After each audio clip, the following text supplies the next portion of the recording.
Whoopi Goldberg says the Holocaust wasn't about race. 70% of Americans think it's time to move beyond COVID, and New York Democrats use gerrymandering in radical new ways. I'm Ben Shapiro. This is The Ben Shapiro Show.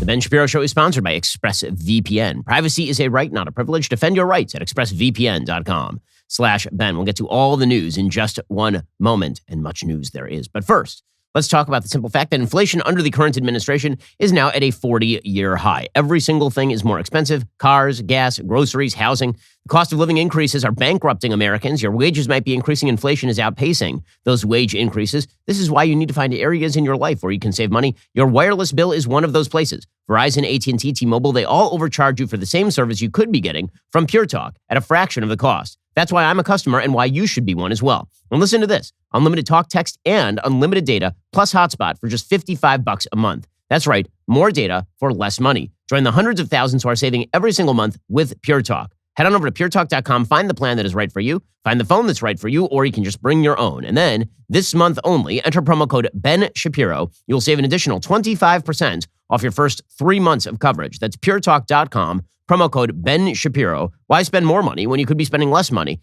You know, use the same coverage as Verizon, AT&T, or T-Mobile, one of the big guys, and save a bunch of money in the process. puretalk.com, promo code Ben Shapiro to save an additional 25% off your first 3 months. Okay, so every single day on The View is a contest in stupidity. Truly, it's an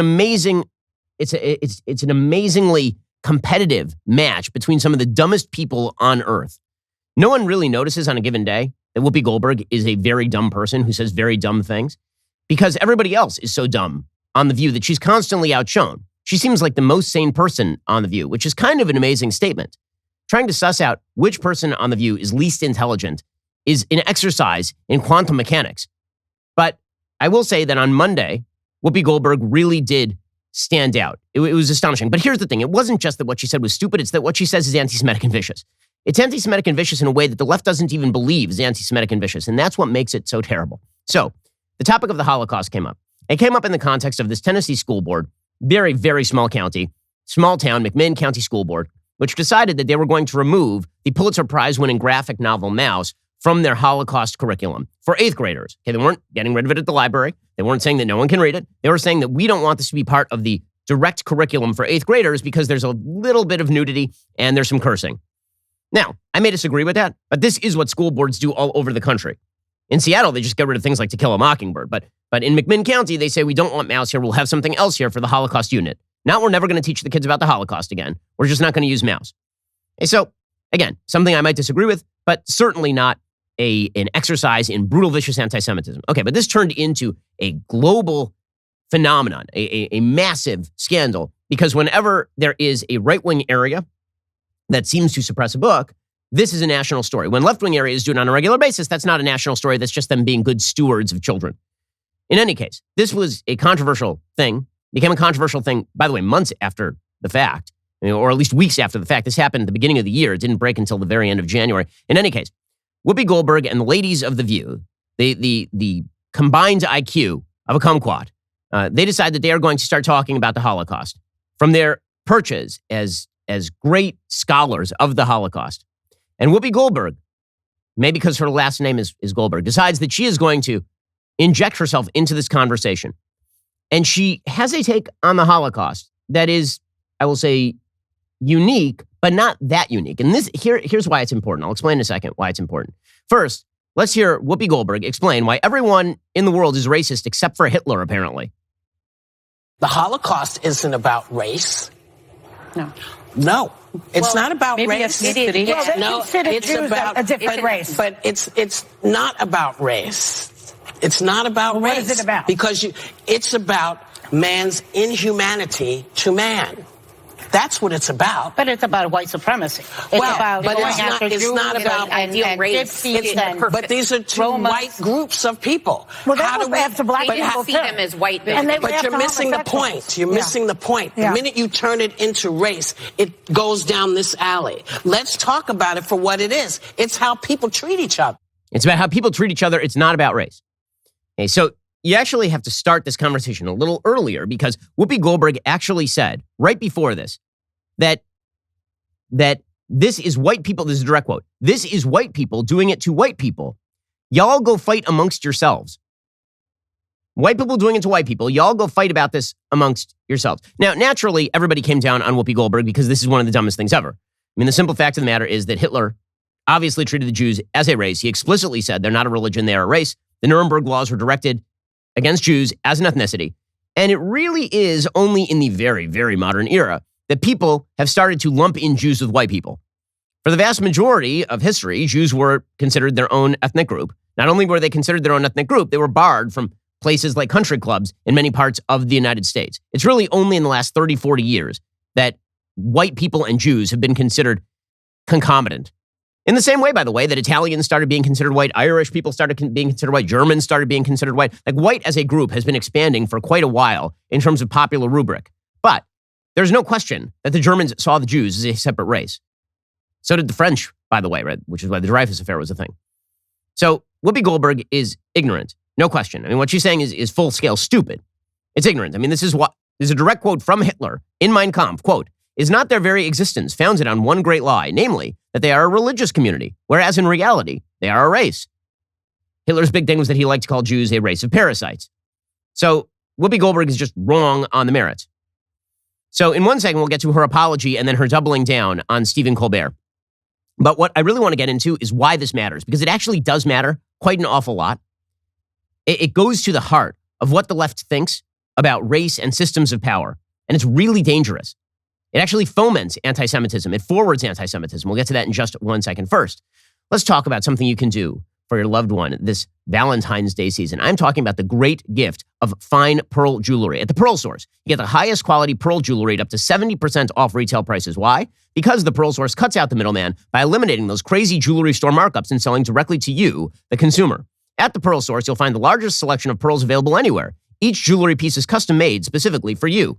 You need it quickly for Valentine's Day? No problem. The Pearl Source offers fast and free 2-day shipping on every order with 0 contact delivery. Everything comes beautifully packaged in an elegant jewelry box. It's ready to be given as a gift. Not sure if she'll love the gift? Don't worry. The Pearl Source comes with a no-hassle 60-day money-back guarantee with free return shipping, so it is risk-free. I know the people who own the Pearl Source, who founded the Pearl Source. It is a great company. It's a great family-run American business. The Pearl Source is terrific. My wife has jewelry from the Pearl Source. My daughters have jewelry from the Pearl Source. For a limited time, listeners to my show can take 20% off your entire order. Don't wait until it's too late to get that Valentine's Day gift. Beat the Valentine's Day crunch right now. Go to thepearlsource.com/Ben. Enter promo code Ben at checkout for 20% off your entire order. If you want fine pearl jewelry at the best prices online, go straight to the source, the Pearl Source, thepearlsource.com/Ben. Enter promo code Ben at checkout. Okay, so Whoopi Goldberg gets hit with a wave of "you're an idiot" tweets, and then she quasi backs down. So what she does is she cites Jonathan Greenblatt from the Anti-Defamation League. Okay, she puts out a statement and says, quote, "On today's show, I said the Holocaust is not about race, but about man's inhumanity to man. I should have said it is about both. As Jonathan Greenblatt from the Anti-Defamation League shared, the Holocaust was about the Nazis' systematic annihilation of the Jewish people who they deemed to be an inferior race. I stand corrected. The Jewish people around the world have always had my support, and that will never waver. I'm sorry for the hurt I have caused. Written with my sincerest apologies, Whoopi Goldberg." Yeah, I don't believe you. And the reason I don't believe you is because she then went on Stephen Colbert last night, and Colbert basically tried to massage her into something more acceptable.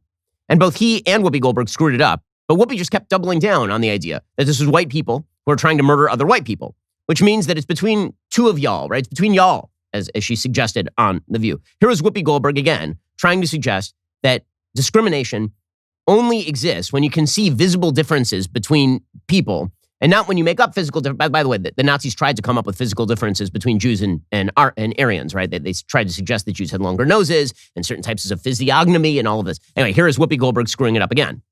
As a black person, I think of race as being something that I can see. So I see you and I know what race you are. And the discussion was about how I felt about that. I felt that it was really more about man's inhumanity to man and how horrible people can be to people. And we're seeing it manifest itself these days.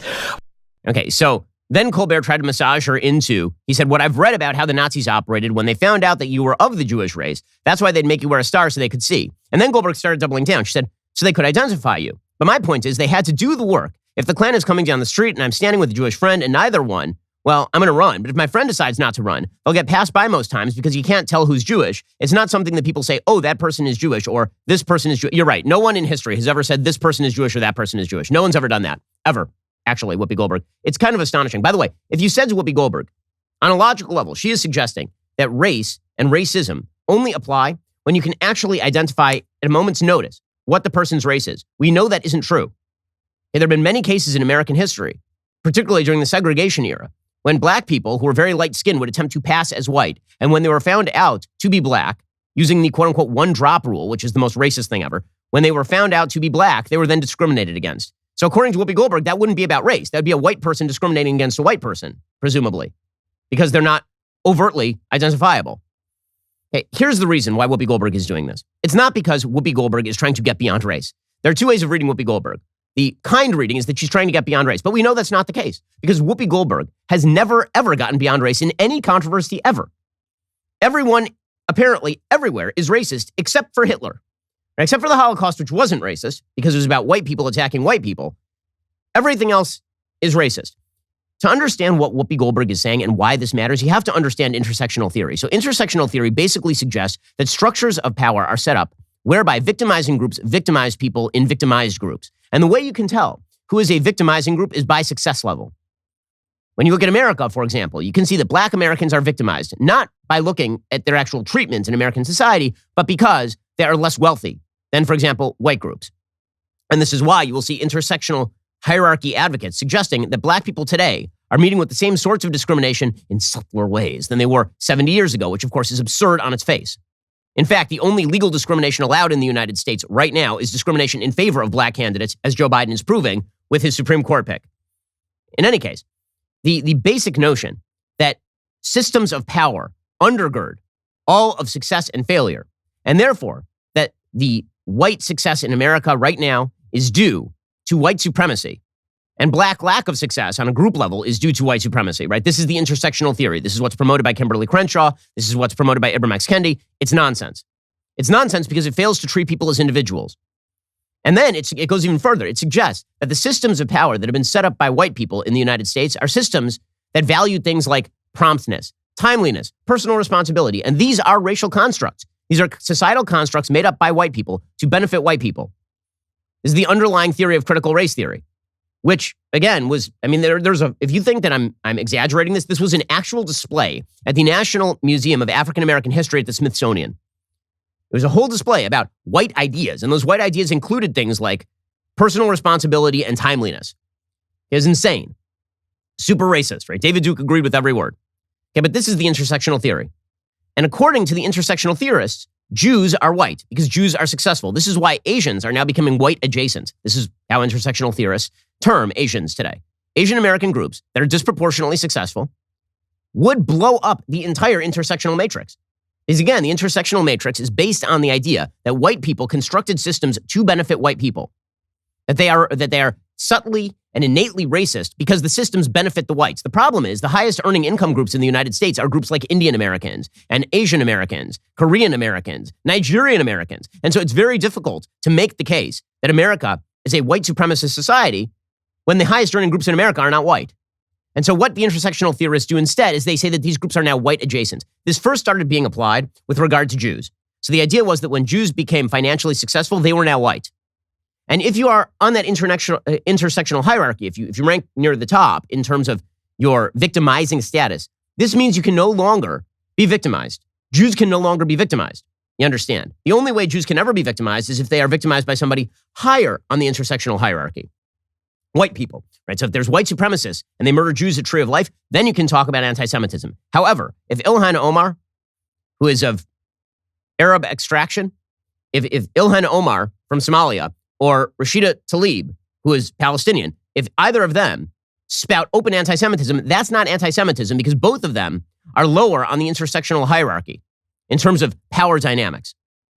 And this has been fomented by full organizations on the left, including now the Anti-Defamation League, which has been completely hijacked by the left. The Anti-Defamation League used to be about fighting anti-Semitism. That's what it was. Now it's just about promoting wild left causes under the guise of fighting anti-Semitism. Absurdly enough, they literally redefined racism. The term racism, they redefined in order to meet with the approval of radical left intersectional theory jackasses. In June of 2020, the Anti-Defamation League defined racism like this. This is how they defined racism. Quote, racism is the belief that a particular race is superior or inferior to another, that a person's social and moral traits are predetermined by his or her inborn biological characteristics. Racial separatism is the belief, most of the time based on racism, that different races should remain segregated and apart from one another. Okay, then, after the Black Lives Matter movement, they literally went in and redefined the term racism. Here's what racism now means, according to the Anti-Defamation League. This, by the way, is why Whoopi Goldberg is quoting the Anti-Defamation League, because they mirror her general viewpoint on the world. Here is how the ADL now defines racism. Quote, the marginalization and or oppression of people of color based on a societally constructed racial hierarchy that privileges white people. You see, it's no longer racism. There's no racism against white people. There's no racism against people who are higher on the intersectional power pyramid. There can't be racism from blacks toward Asians. There can't be racism from Asians toward white people. There can't be any sort of racism from minorities toward Jews. Because if minorities victimize Jews, well, Jews are white. So that can't really be a thing. This is why the left will constantly justify anti-Semitic acts or ignore them, as long as they are coming from, say, black Hebrew Israelites in New Jersey attempting to murder Jews, or black people on the streets of Williamsburg beating the hell out of Jews on the street, right? All of those crimes get completely ignored because they don't fall within the purview of the left's definition of intersectional racism. This is why it was a national news story when there was a white supremacist who shot up a Chabad in Poway, but it was not really a national news story for more than about 30 seconds when a Muslim radical tried to murder a bunch of people at a synagogue in Texas. Because remember, Muslims are brown, generally speaking, even though that's not true. There are a lot of white Muslims. Muslims are brown, generally speaking, and therefore they are a member of a victimized minority group, whereas Jews, who constitute some, 0.2% of the global population, something like that?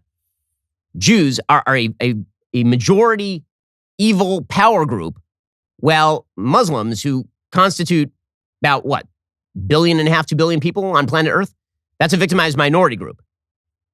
Right? This is the concept. The intersectional hierarchy is an anti-Semitic conspiracy theory. It crosses streams with it. This is the entire theory. And this is why it's important what Whoopi Goldberg was saying.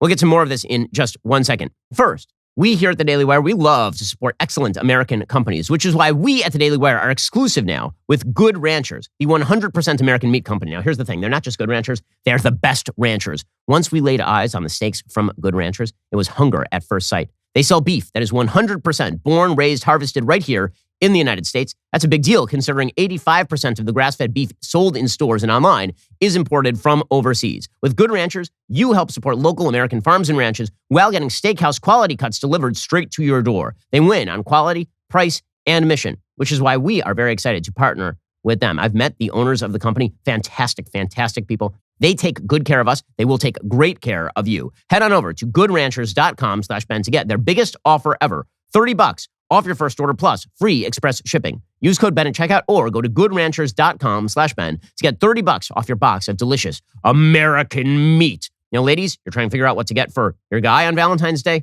This is it right here. Goodranchers.com/Ben to get their biggest offer ever. Order today to get American meat delivered with Good Ranchers. Okay, so Whoopi Goldberg's basic take here crosses streams with intersectionality. This is why she keeps insisting that Jews are white people.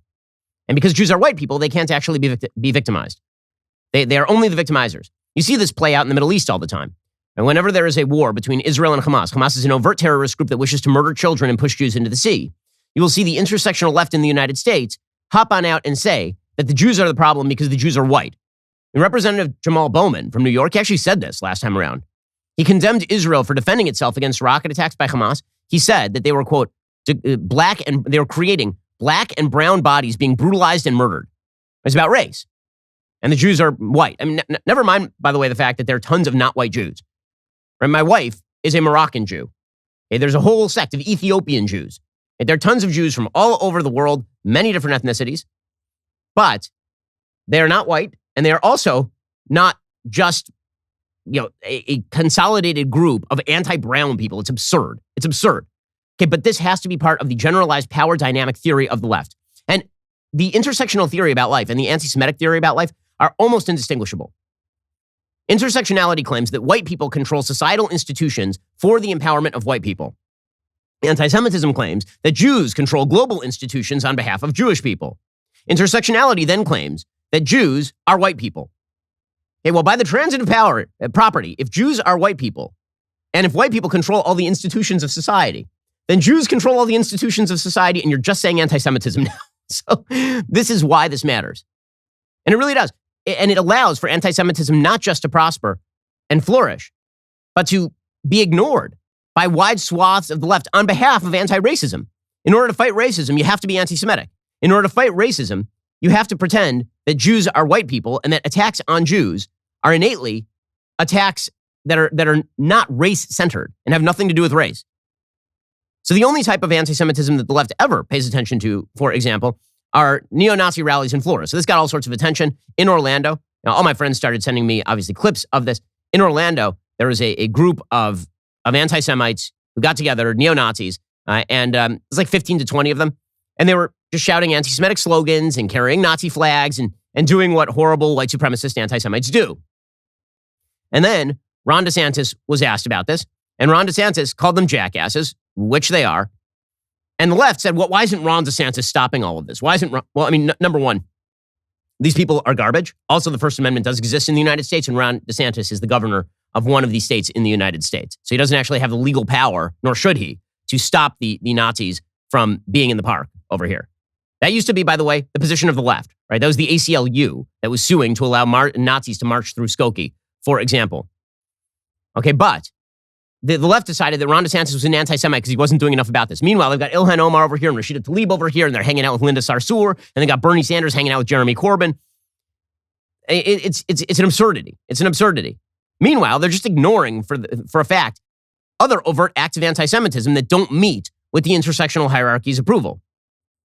So, for example, the Associated Press reported over the weekend, this did not make national news really, a synagogue and an affiliated Jewish school in Chicago were vandalized over the weekend with swastika images and anti-Semitic graffiti. The incidents occurred Sunday at the Free Synagogue in Hana-Sachs Beis Yaakov High School. Vandalism also occurred at a synagogue in the Chicago suburb of Lincolnwood. A Jewish group, the Concerned Citizens League, said windows were broken Saturday at a Chicago bakery and a kosher food store. Mayor Lori Lightfoot said at least one person was arrested. Okay, now, we don't know who that one person is who was arrested. I can fairly guarantee that person was not a white supremacist, because if that person had been a white supremacist, Lori Lightfoot would have announced it. That is the way anti-Semitic attacks work. Just like, by the way, anti-Asian attacks. When an Asian lady gets pushed in front of a subway in New York City, we wait a couple of days before we announce who did that. And that's the way all of this works. The intersectional philosophy is dangerous. It reflects anti-Semitism. Whoopi Goldberg is just repeating the nostrums that she has heard here, that decenter Jews from the quote-unquote narrative of the Holocaust in order to promote the idea, once again, that any suffering that is not undergone by a lower-level intersectional group at the behest of a higher-level intersectional group is not true suffering at all, and is really not about their group identity. It must be about something else.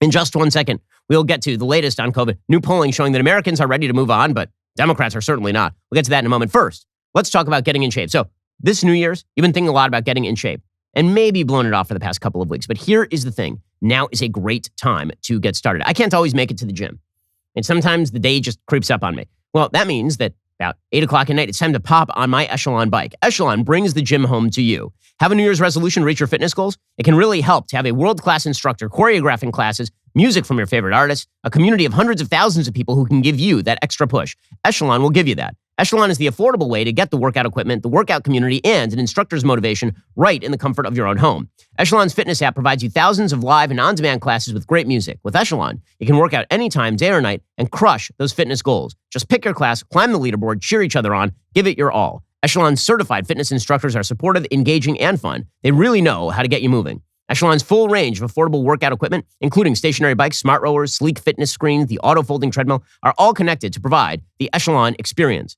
They've got around-the-clock classes for family, including full-body workout programs that keep you coming back. One membership will cover a family of 5. Right now, for a limited time, podcast listeners get up to $840 off MSRP. That's a great deal. Get this exclusive podcast discount today by texting Ben to 818181. Again, text my name, Ben, to 818181. Get up to $840 off MSRP. Text Ben to 818181. Message and data rates may apply. Terms available at echelonfit.com/SMS. Membership sold separately. Alrighty, so Quick final note on Whoopi Goldberg before we move on. So here's the final note. Everyone knows that if Whoopi Goldberg were a right-winger, she'd be out of a job today. Whoopi Goldberg is a left-winger, so she will not be out of a job today. Right? Roseanne Barr can say a racist thing about Valerie Jarrett and get her top-rated show on ABC immediately canceled. Whoopi Goldberg can go on the air every day of every week and say overtly racist and anti-Semitic things, and no one will care. Because so long as you are of the left, this is a get-out-of-jail-free card. It does not matter how viciously you attack Jews. It doesn't matter how much you decensor Jews from the Holocaust. My God. None of that matters. So long as you are of the left, you have a get-out-of-jail-free card. Meanwhile, if you're Ilya Shapiro, a constitutional law professor who is about to be a lecturer at Georgetown Law, if you note that Joe Biden is saying a racist thing by saying that he only wants to select a black woman for the Supreme Court, if you say that, they will suspend you and launch a full investigation at Georgetown Law. Everybody knows this isn't about Ilya Shapiro's credentials or him saying anything racist. The only reason they're going after Ilya Shapiro is, of course, because Ilya Shapiro happens to be conservative. He's from the Cato Institute. And this means that anything he says, even if it's not racist, actually is racist. By the way, this is the same kind of nonsense that Nicole Hannah-Jones is constantly pushing. Right? She did this, by the way, with Joe Rogan. Right? Nicole Hannah-Jones says that Joe Rogan is an overt racist, despite the fact that she has no evidence that Joe Rogan is a racist because he's not a racist. She calls him a racist because he deems it worthy of conversation to talk with people like me and Jordan Peterson. Right? For the left, if you are on the left, you can say whatever you want. The rules don't apply to the left. This is why it is now a fool's errand to try and seek consistency in rules from the left. They don't care. It doesn't matter to them. The hardcore left just is about power. Everything they say is projection. When they talk about intersectional theories of power and how there's a hierarchy of power constructed by certain people for their own benefit, that's because that's what they want to do. They wish to construct hierarchies of power based on racial characteristics and then use those hierarchies of power to benefit particular people. And they are overt about this. But they say that you are doing it. Right? They suggest that you are a racist if you have conversations with a wide variety of people, and they are not censors, even though they are attempting to censor you. This is what they do. Okay, this extended, obviously, into Joe Rogan, the Joe Rogan issue over the course of the last couple of days. You saw members of the media overtly declaring that Joe Rogan ought to be censored. Make no mistake, this is not about Joe Rogan's take on vaccines. It really is not. This is about the fact that they've hated Rogan for years because Rogan has on people they don't like. It is that simple. If Joe Rogan were a wild left guy, I mean, by the way, he said he would vote for Bernie. But if he were a consistently, overtly wild left guy, and he said stuff that was doubting about vaccines, they would not care. They would not care. They would make excuses for it. They would suggest that maybe he's just misinformed. They certainly would not call for his deplatforming. But now they're saying that Joe Rogan is dangerous. The real reason they think Joe Rogan is dangerous, of course, is because he's saying things on a bunch of other topics that they don't like. So here was CBS the other day demanding that Rogan be censored by Spotify. You have a First Amendment right to say what you want. You don't have a First Amendment right to appear on a platform as large as Spotify. That's the issue. Joe Rogan is correct that the medical world gets stuff wrong, but there's a process by which the medical world corrects itself, and that process is not interviewing guys on the fringe of the medical world on your massive platform. That's called irresponsible. It's not censorship. Right. Editors are not censors. They're ensuring quality. Okay, that's absurd. This guy's a jackass and he's an idiot. Okay, the simple fact is that Joe Rogan doesn't even need Spotify. Spotify needs Joe Rogan, which is why Spotify is paying Joe Rogan and not the other way around. If Joe Rogan were to get fired by Spotify tomorrow, first of all, he'd pick up a $100 million payday. Second of all, he would just relaunch his podcast anywhere else and make the equivalent amount of money and maybe more. Okay, so that's silly. Also, you'll notice that the left is very fond of now using the quasi-libertarian argument in which they suggest there's no First Amendment right to have your material put on a platform as big as Spotify. Well, that's true. Also, I've noticed that you guys in general are very much in favor of using the government in order to pressure places like Spotify to remove material you don't like. You want free speech restrictions. I don't trust you about what private corporations should do because you would have no problem with the government today coming in and cracking down on free speech, just plain. You would have no problem with the government passing a law today banning COVID-19 misinformation as you define it. And by the way, when he says, the scientific community, we have a way of weeding out bad information and misinformation. Do you, though? Do you? Or did you spend the last 2 years knocking people off social media for saying things that were overtly true based on information, based on data? People would cite data and you would still knock them down.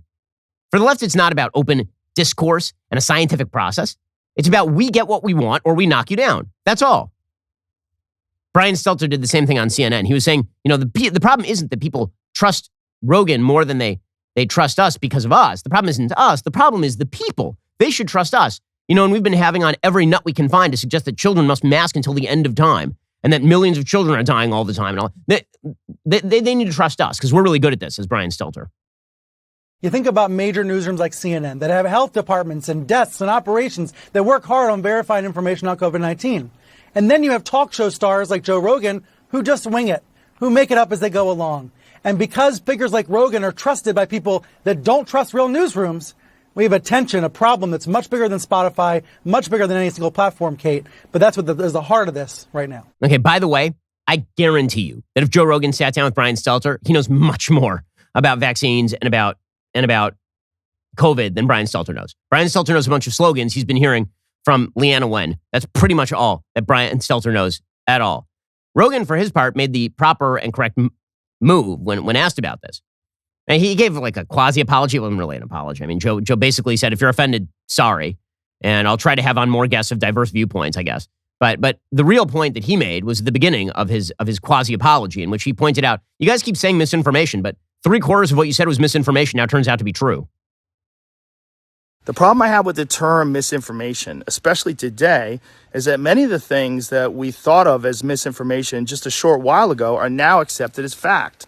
Like, for instance, 8 months ago, if you said, if you get vaccinated, you can still catch COVID and you can still spread COVID, you would be removed from social media. They would ban you from certain platforms. Now, that's accepted as fact. If you said, I don't think cloth masks work, you would be banned from social media. Now, that's openly and repeatedly stated on CNN.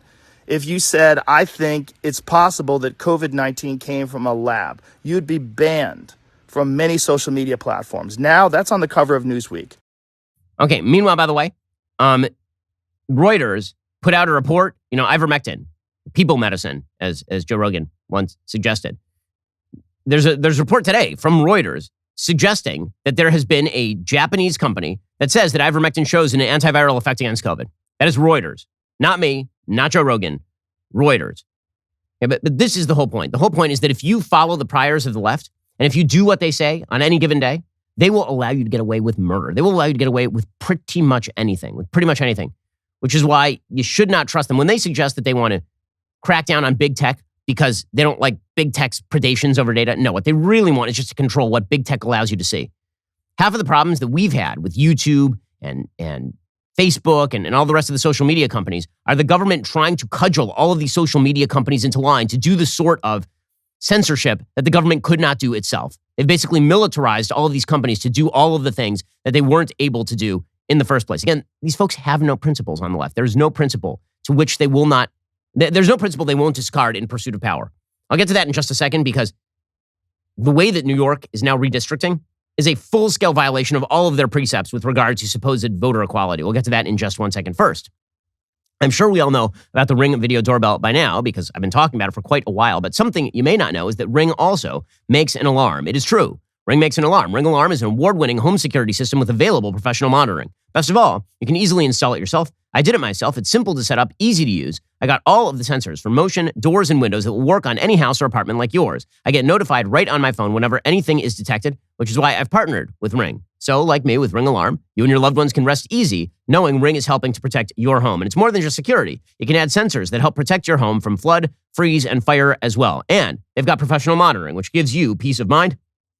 That is part of the Ring Protect subscription. There are no long-term commitments. If anything happens, professional monitoring will call you and can request emergency services. Best of all, Ring's professional monitoring is an amazing deal. You get award-winning professional monitoring for less money than most professional alarm companies. Ring has an award-winning alarm. Go to ring.com/Ben to get a great deal on a Ring Alarm home security kit today. That is ring.com/Ben. I'm paranoid about security. Ring makes me very happy. It makes my wife happy as well. Go check them out today. ring.com/Ben. Alrighty, tonight, 9 p.m. Eastern, 8 p.m. Central, Candace Owens sits down with one of the doctors that the media love to hate, Dr. Robert Malone, in an exclusive 2-part interview airing tonight and tomorrow. After Dr. Malone's recent interview with Joe Rogan sparked backlash for both Rogan and Spotify, Candace is digging in to make sure voices on all sides of the vaccine issue are heard. Take a look. In order to evaluate any vaccine, you want to hear both sides of an argument. All media and information that we are currently encountering is manipulated. I want to jump in and talk about when your interview with Joe Rogan started going viral. Not only was Google triggered, a whole range of legacy media were triggered. It's an entire ecosystem of illegality and corruption. You should be, and you are appropriately outraged about this. You can judge the value of a society by how it treats its children. Our treatment of our children has been atrocious. This is the red line, right? This is the line. What is it that drives you to keep going toward truth? I've been given the gift that I might be able to make a positive impact. How can I walk away from that? You can watch both parts exclusively at dailywire.com. Part 1 airs tonight, 9 p.m. Eastern, 8 p.m. Central. Part 2 premieres tomorrow at the same time. If you don't already have a Daily Wire membership, head on over to dailywire.com/subscribe right now. Use code SCIENCE for 25% off. Seriously, you're not going to want to miss this. Also, if you have not yet heard, Matt Walsh is now maybe America's most prominent voice in the transgender conversation, mostly because he's the author of the best-selling children's LGBTQ+ book, Johnny the Walrus. That's why he was invited to Dr. Phil to discuss these most important issues with experts who could not tell him what a woman was. If you haven't seen it yet, I highly recommend you check it out. Even more importantly, if you haven't yet picked up a copy of his best-selling children's book, you should do so immediately. It sold out in 48 hours when it was released. Don't worry, more copies are now on the way. Reserve Johnny the Walrus, now on Amazon. You're listening to the largest, fastest-growing conservative podcast and radio show in the nation.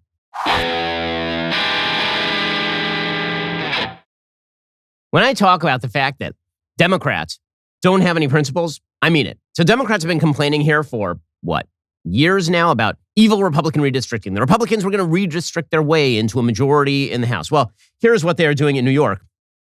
They're just adding seats.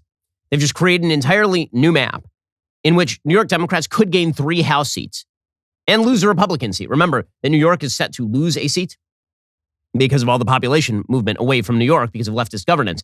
And so they're going to eliminate a seat. The seat that's going to be eliminated is likely a Republican seat, which means the Republicans lose 4 seats and Democrats pick up 3 of those seats just by redrawing the lines. And they're doing so in the most obvious and insane fashion. I mean, the lines that they are drawing, they're absurd. I mean, they're just ridiculous. Gerrymandering always looks ridiculous, but when Democrats claim that these districts are being drawn for population reasons, that's obviously untrue. Like, truly ridiculous. According to the New York Times, New York Democrats on Sunday proposed a starkly partisan redesign of the state's congressional map that would be one of the most consequential in the nation, offering the party's candidates an advantage in 22 of the state's 26 House districts in the fall's midterm election. Party leaders in Albany insisted the redrawn districts were not politically motivated, but the map immediately exposed Democrats to charges they were engaging in the same kind of gerrymandering many in the party have denounced as anti-democratic and accused Republicans of carrying out elsewhere. The proposed lines promised to be a major boon for the party for a decade to come, beginning with the hard-fought national battle with Republicans this year for control of the House of Representatives. With President Biden's agenda hanging in the balance, Democratic gains in New York could help offset those Republicans that expect to rack up in states like Texas, Florida, and Georgia. Dave Wasserman, national elections analyst with Cook Political Report, said, with a stroke of a pen, they can gain 3 seats and eliminate 4 Republican seats. He called the lines an effective gerrymander by Democrats. He says that's a pretty big shift. In fact, it's probably the biggest shift in the country. The new lines give Democrats opportunities to pick up seats on Long Island, in upstate New York, and in New York City, where Representative Nicole Maliotakis, a Staten Island Republican, would be drawn into a Democratic-leaning district. Republicans are likely to lose that 4th seat because New York has to shed 1 district overall. Other proposed changes could help shore up Democrats' hold on swing districts on Long Island and in the Hudson Valley ahead of what is expected to be a punishing election season for the party overall. In 2014, New York State voters had empowered a bipartisan commission to draw the new districts, but the panel broke down on party lines and couldn't reach consensus, so Democratic leaders in Albany just redesigned the map. State Senator Michael Gianaris, who chairs the legislative redistricting task force, he says, "We did the best we could with a flawed process. This is a very Democratic state. Let's start there. It's not surprising a fairly drawn map might lead to more Democrats getting elected." Okay, so for those of you who don't understand gerrymandering basically is a way of drawing congressional maps such that you turn, for example, heavy red districts into contested districts or turn contested districts into heavy blue districts. Right? The idea is that by drawing the lines differently, you can magically shape how these districts go. So the most obvious district that has been reshaped here is the New York 11. So New York's 10th and 11th districts abut one another. The one that we were just talking about, the district that is currently held by Representative Maliotakis, is the New York 11th district. It runs up directly against Jerry Nadler's district in the New York 10. The New York 10 district had the same map for quite a while, and now that map is changing. The way the map is changing is it is shedding a couple of very high population, very left areas into the New York 11, thereby turning a Republican district into a Democratic district. It shifts it from like an R plus 10 to a D plus 10 in one redistricting.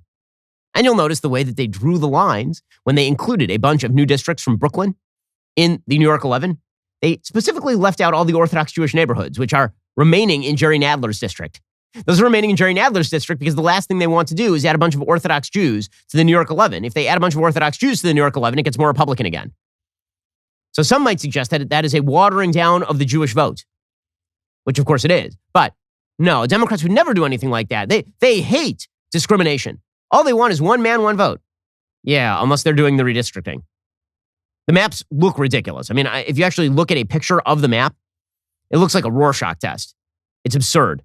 The reconfigured 3rd District sprawls from Suffolk County through Nassau County, Queens, and the Bronx into left-leaning parts of Westchester. The 19th District, held by Representative Antonio Delgado, would stretch all the way from Dutchess County in the Hudson Valley down to Utica and Binghamton in central New York. So, amazing stuff there from the New York Democrats, but really it's Republicans we should worry about. I mean, meanwhile, by the way, it's Democrats who are worried about the Nashville district. There's an entire piece in the New York Times, same day, about how it's Republicans in Tennessee who are really skewing things. By Margaret Renkel, contributing American opinion writer who covers flora, fauna, politics, and culture in the American South, which is a hell of a portfolio. Flora, fauna, and politics. All right, so she covers butterflies and also politics. That is indeed a resume. And she's complaining about the fact that the Republicans are redistricting in Nashville. So that's really bad and super racist, of course. Quote, it would be a ludicrous map by any definition. What makes it an outrageous map from a civil rights standpoint is that it exists solely to silence voters in this city, one of the most racially and culturally diverse in Tennessee. Under the new redistricting plan, Republicans in the legislature kept intact the counties in virtually all other House districts. But they carved metropolitan Davidson County into 3 districts. Each one begins in Nashville and extends far into the overwhelmingly white surrounding counties. Clearly, this is a matter of crucial importance to Nashville voters. But it's also a stark example of the unfairness inherent in gerrymandering itself, which is so widespread and so undemocratic as to be nothing less than a national tragedy. But of course, really they're only worried when Republicans do it. When Democrats add 3 seats in New York, no problem. When Republicans do 1 seat added, presumably, in Tennessee, then that is the big problem. Again, there are no principles here. It is all just about power for Democrats, which brings us to the latest on COVID. So the American people are done. There's a brand new poll out from Monmouth University. It says that 7 in 10 Americans agree with the sentiment, quote, it's time we accept that COVID is here to stay and we just need to get on with our lives, including 78% of those who report having gotten COVID and 65% of those who say they have not been infected. The main difference in the sense that it is time to move on is due to partisanship, ranging from 89% of Republicans and 71% of independents to just 47% of Democrats. This is why Joe Biden is in a massive box of his own making. 53% of his own party doesn't think it's time to move on from COVID. They just want more restrictions, now and forever. They don't want to get back to normal. By the way, you want to see how far out of the mainstream the Democrats are? All you have to do is look in these polls at the Republican Independent Democrat breakdown. What you'll notice is that the independents are lining up much more closely to the Republican position than they are to the Democratic position. Again, about 90% of Republicans, 89% of Republicans say it's time to move on. 70% of independents say it's time to move on. Only 47% of Democrats say it's time to move on. Which means Democrats lose on this issue. They do. Patrick Murray, director of the independent Monmouth University Polling Institute, says Americans worried about COVID, they haven't gone away. It seems to be more of a realization we're not going to get this virus under control in a way we thought was possible just last year. 4 in 10 Americans report they've already had COVID, including 27% who said their infection was confirmed with the test. About 1/3 of people who have been vaccinated report also being infected with COVID. About 6 in 10 of those who have not gotten a shot say they've been infected with the virus as well. Which, by the way, when you game that out and you realize that the vast majority of this country has had at least 1 dose of the vaccine, that means that pretty much everybody's either got natural immunity or vax immunity. It's a pretty small population at this point that has no natural immunity and no vax immunity. About half of the public is either very or somewhat concerned about catching one of the new COVID variants. This includes 58% of those who have not had COVID, but includes 38% of those who have already had it.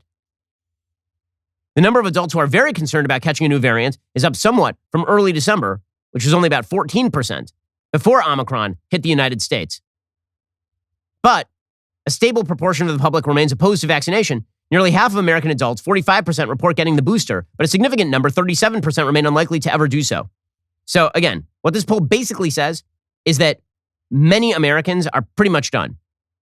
But here's the thing. That same poll finds that just over half of Americans, 52%, support instituting or reinstituting face mask and social distancing guidelines in their home state. That number is down from September and December, but it's the same as last July. Less than half of the public, however, 43%, supports requiring people to show proof of vaccination in order to work in an office. So only a minority of people like the Biden vax mandate, but 52% want some face mask and social distancing guidelines in their home state. And you can guarantee that all of those people voted for Joe Biden. Okay, but here's the thing. To move beyond this, to move beyond the slow economy and the panic-stricken lifestyle, this administration needs to mobilize on behalf of the idea that we're done now. But they're not going to. They will never do it. Here was Anthony Fauci yesterday, literally yesterday, saying we won't get back to a pre-COVID normal. I believe we'll start to see much more being open about indoor situations, be they theaters, be they restaurants, be they schools, be they workplaces. That doesn't mean that it's going to be exactly the way it was 3 or 4 years ago. But I think when it comes to travel, school, workplace, entertainment, we'll start to see a gradual return to normal, even though normal will not be exactly the way it was before all of this. Okay, I have some news for Anthony Fauci. Normal is exactly the way that it was before all of this. Down here in Florida, we are living exactly the way we were before all of this. My kids are not masked in school. I'm not masked when I go to the grocery store. I go to shul, the synagogue. I go to parties. It doesn't exist down here for all intents and purposes. All of your restrictions are of no consequence to us. We're living free, happy lives. And if you wish to remain miserable, that would be your choice at this point. And here's the thing. All of our most honored and cherished members of the political class, they're not miserable. They're out there partying. Okay, so here's the magic of being a leftist elite. You can do whatever the hell you want while cramming restrictions down on everybody else. So California, which is just a bleep show. I mean, it's gotten worse, way worse since I left, which is amazing. I thought it was bad then. It's gotten way worse. They're now trying to pass through universal health care in the state for including all legal immigrants. And they want to raise taxes by like 40% in order to do so. So good luck with that. Meanwhile, they've got Governor Kendall over here, genderless Kendall over here, hanging out with Magic Johnson at a sports ball game. This is the LA Rams game. And here he is, unmasked. I was not aware that this was allowed in California, but apparently here is Governor Newsom with Magic Johnson. Isn't that nice? And there are many pictures of him doing this. But the good news is that Gavin Newsom says that he had a mask on his hand, which is great because that is where you cough from, your hand.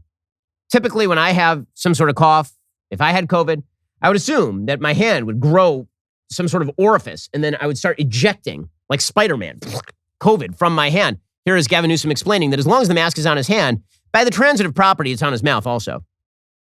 I was very judicious yesterday, very judicious, and you'll see the photo that I did take where Magic was kind enough, generous enough to ask me for a photograph, and in my left hand's the mask, and I took a photo. The rest of the time I wore it, as we all should, not when I had a glass of water or a thing, and I encourage everybody else to do so, and that's it.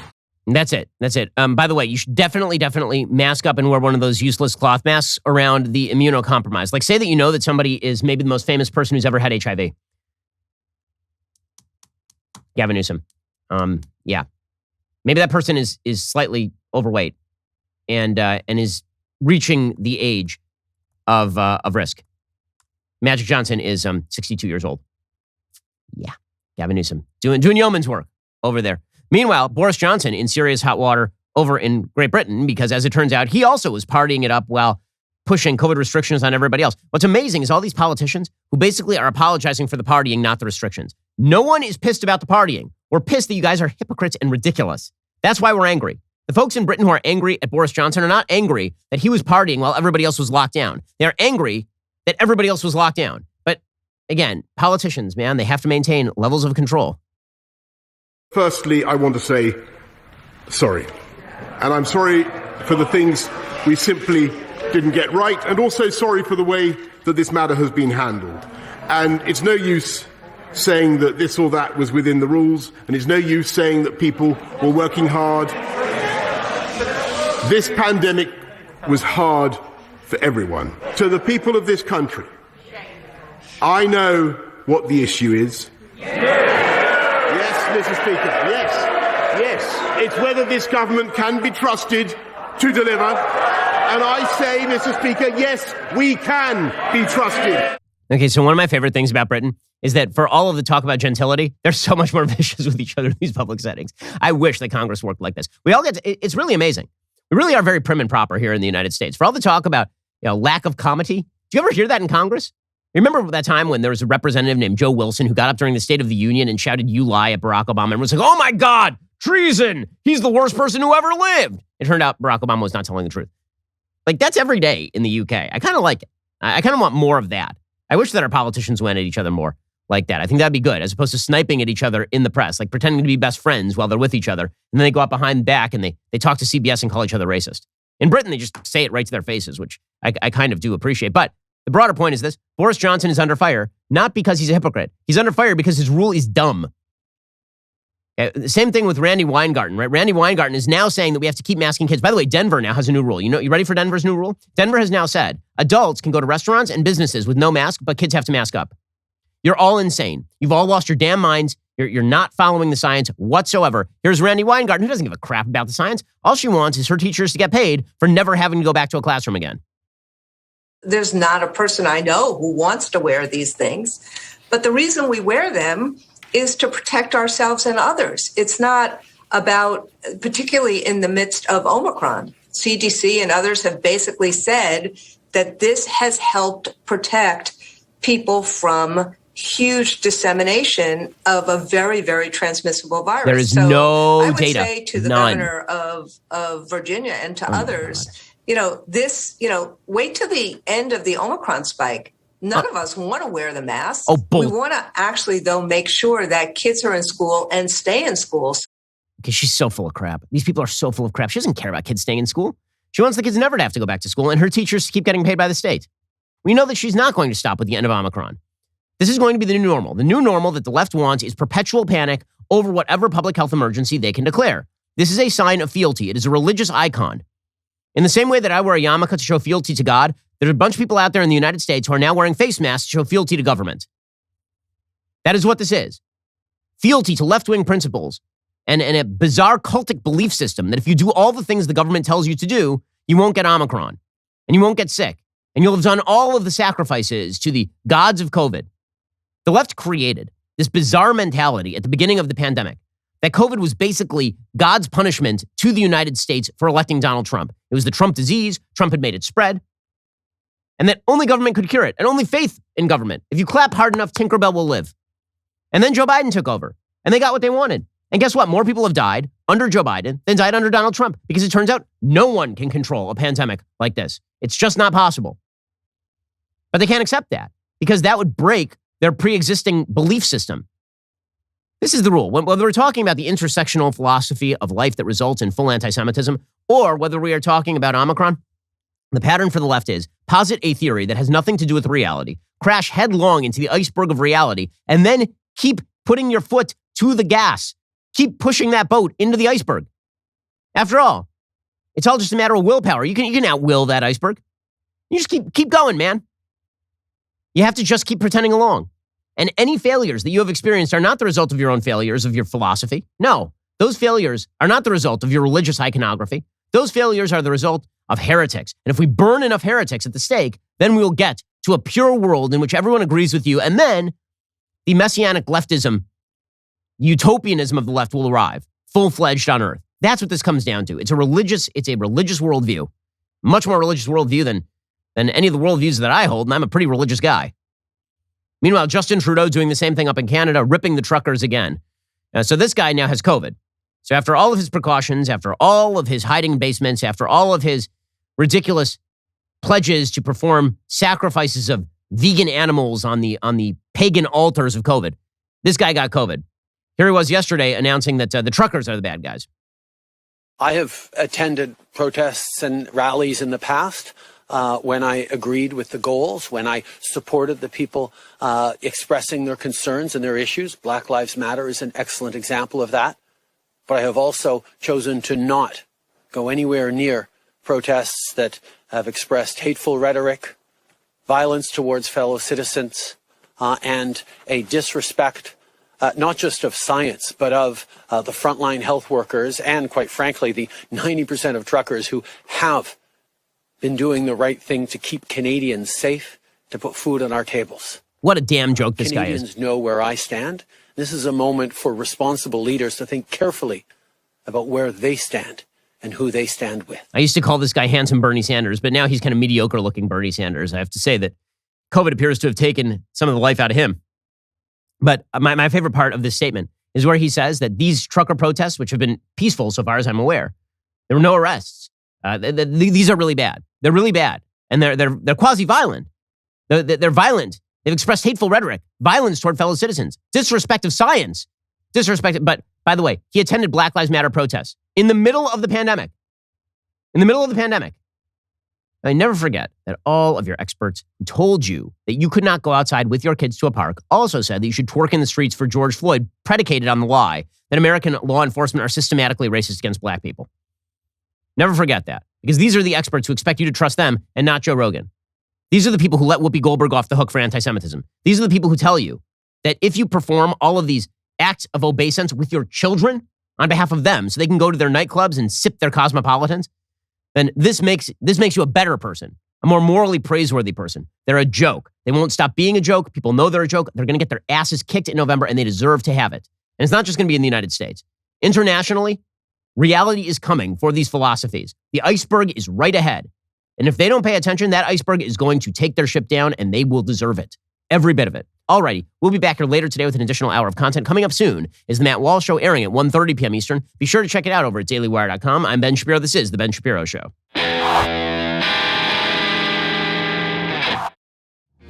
The Ben Shapiro Show is produced by Elliot Feld. Executive producer Jeremy Boring.